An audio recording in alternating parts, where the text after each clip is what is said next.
Yes, folks, hello, welcome once again to Monitor Games and Collectibles. It's time for another action figure review here on the channel.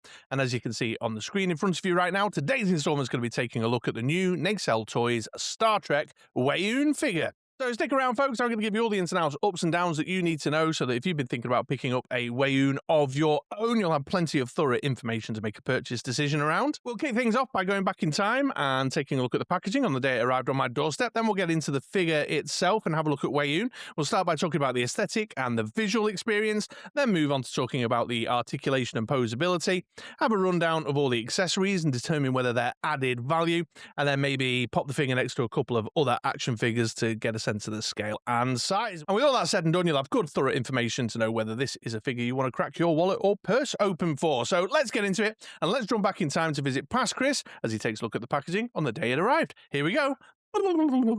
All right then, folks. Well, here is Weyoun in packaging, and we can see that it's a fairly standard action figure windowed box. We've got the Nacelle Toys logo in the top left there, then the Star Trek logo here in the right, the name of the figure, Weyoun, the window in the middle showing off Weyoun there with all his goodies and accessories. It's a Deep Space Nine character, so we've got the Deep Space Nine written on the bottom there, the figure number on the side, number 007, and the usual warning. Then on the back, we've got a shot of the figure, Weyoun there, the Star Trek logo again, bit of flavor text about who he is and his background, and then the cross-promotion of all the other figures in this wave. On the side, the larger shot of the figure, and the same again on the other side. Will stack quite nicely in a row if you're a mint in box collector.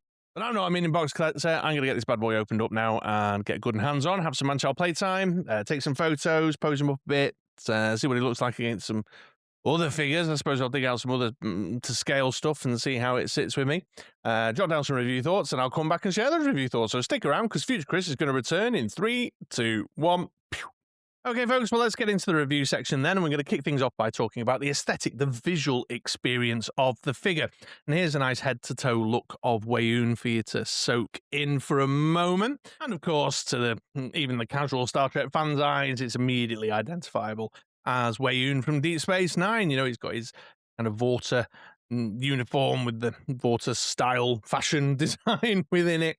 Obviously, the alien features of the ears and the face shape and such like are all present and correct. Getting in a bit closer, let's have a look at the finer details. I'll start by talking about the head sculpt. And the head sculpt's okay. It's all right. I mean, it's not dreadful. You can certainly look at that and you know it's Weyoun, you know it's Jeffrey Combs. The facial features are, all solidly sculpted, present and correct. This smiling face that's on him as he comes out the box kind of shows off the cheeks, the chin, the contours, the facial contours. And you've got paint applications there across the hair, across the eyebrows, across the eyes, on the teeth, the lips, etc., etc. What I will say, though, is that it doesn't quite live up to the promise that the promotional photo that they've used on the back of the packaging is selling us. You got the sculpted detail in around the ears, for example, and such like. So it's not drastic, isn't it? It's not a dreadful head sculpt. It's just, like I say, not quite living up to the promise. And also, you can see here, like on the forehead, I've got like little black, tiny little black marks, and a slightly squiffy paint applications across the hair at times. I mean, you have to get in close. It's the sort of observation that a toy tuber reviewing a figure would make, but you can see some patches around the back behind the ears and stuff. But again, it's not, I'm not wildly aggrieved by it or anything. I'm just being a nitpicker, really. Moving further down into the body, you can see the different kind of texture designs across his outfit there. So we've got what looks like a kind of leathery section at the top here, then the different textures with the creases and the folds in. You can see some there on his sleeve. You can see some here across his chest. Down on the bottom of the trousers, you can see how it's kind of hanging and draping across the top of his boot line there, which is nice. Gives it some depth, gives it some character and some personality. And I love the printed designs, the uniform patterns, obviously very appropriate for Weyoun. This is what his uniforms look like, any one of the Weyouns. But the different colours are, different sections with the different colours and the different pattern schemes in them. I like the one on the trousers particularly. Look at that. It's really nice. One thing you possibly can't tell under my lighting that I put my figures here on this little display stage, but is definitely the case, is the skin tones change quite drastically from the head to the neck to the hands. It's obviously 3 different sort of materials used there, and it stands out a little bit, particularly the head on top of the neck. Again, not egregiously, it's not a major problem, but it is something that's noticeable. Taking a look around the back here, you can see more of that texture detail across the top section of his overshirt. More of the patterns there, just looking really nice, really lovely patterns printed in, and more of the textured detail, and the folds and creases and draping of the clothing. Well, I did have to tidy the figure up a bit, particularly here on the elbows, or the inside of the elbows. What's the inside of the elbow bit called? Anyway, some of the mold lines even had sort of sticky outy, flattened, plasticky bits sticking up that I had to sort of get the craft knife on and tidy up. And then when it came out of the packaging, also, I've pushed it back in and sorted it out, but the arm was like this, with a big gap in it. Although what I will say is, despite that, overall, the articulation seamlessly fits into the aesthetic. It's not interrupting the visual experience at all. And one great example of that is on this left arm here, where you can see that they've printed the two different patterns on the upper arm and the bottom arm on the joint there. Look at that. So rather than it being one single colour joint, which is more common practice, they've applied the paint over the top.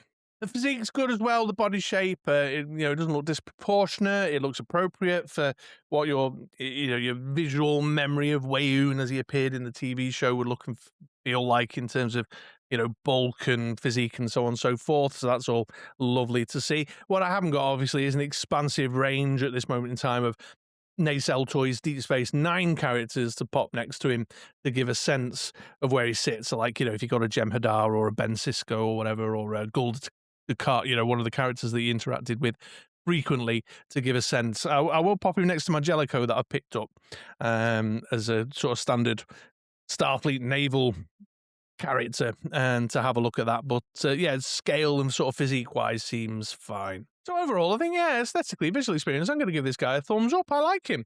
I mean, he definitely has all the kind of trademark visual identity stuff that, for me, as a DS9 fan, is saying, yeah, there's Weyoun in action, no problem at all.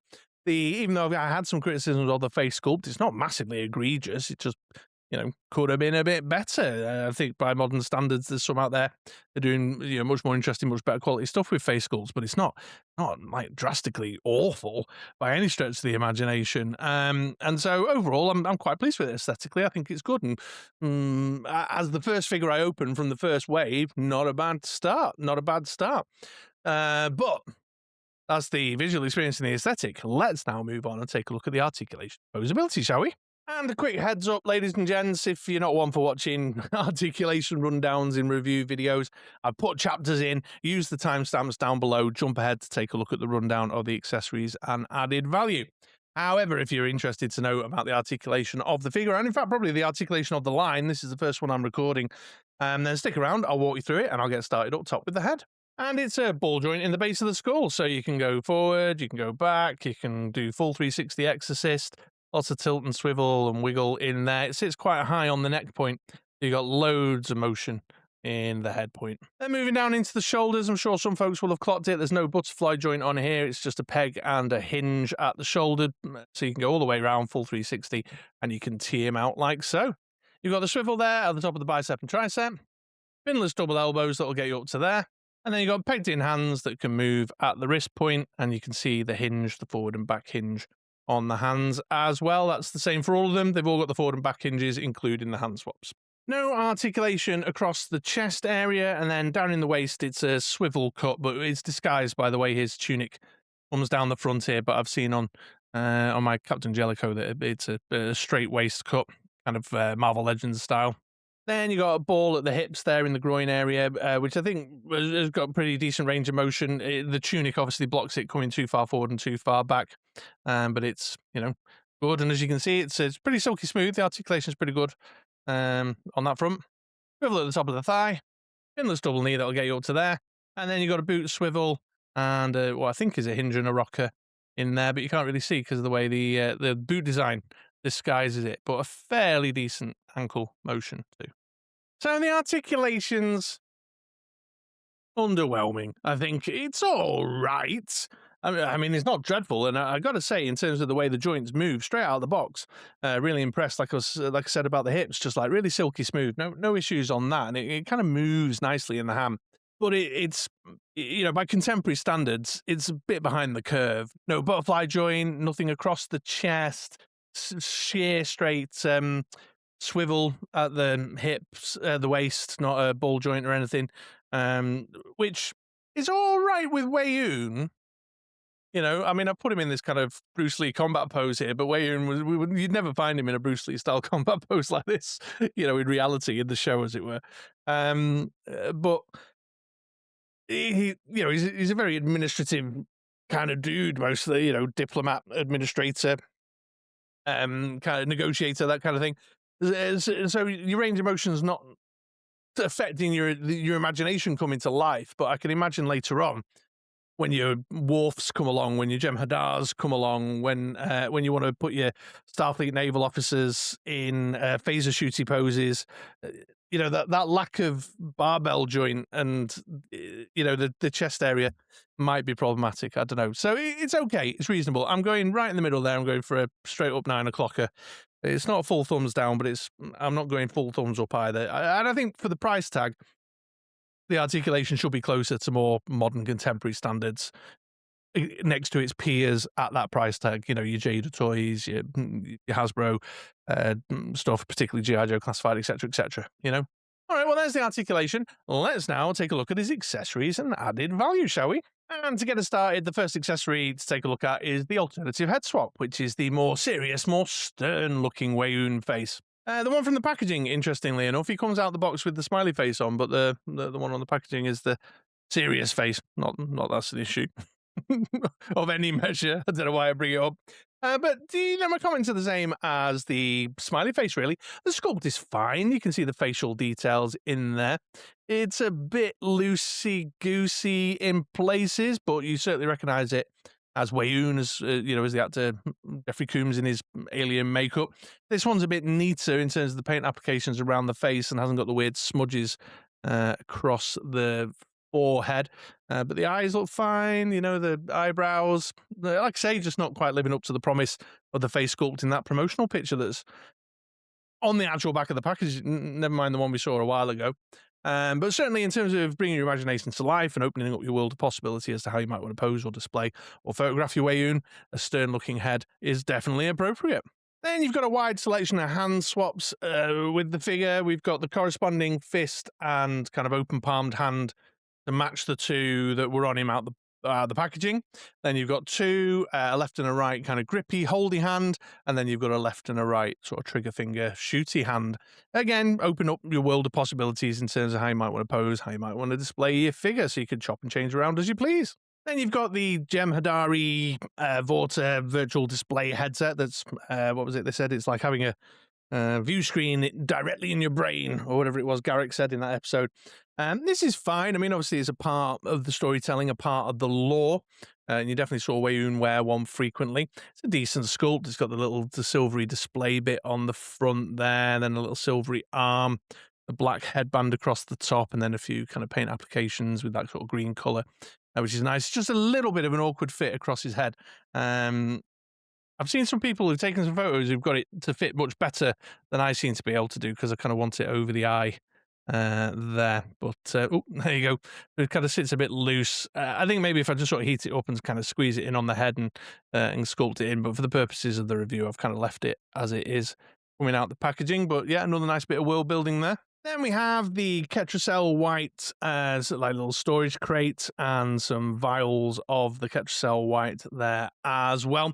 Obviously, again, big part of the lore, big storytelling piece for the whole Jem'Hadar, Vorta, dynamic relationship, etc., etc. in the Dominion. This is fine. It's a decently sculpted piece of plastic. It's quite rubbery, quite soft, but it's all right. It's got a nice metallic kind of paint vibe to it, with an extra little bit of paint application on the front, sculpted details in it, which is all good and dandy.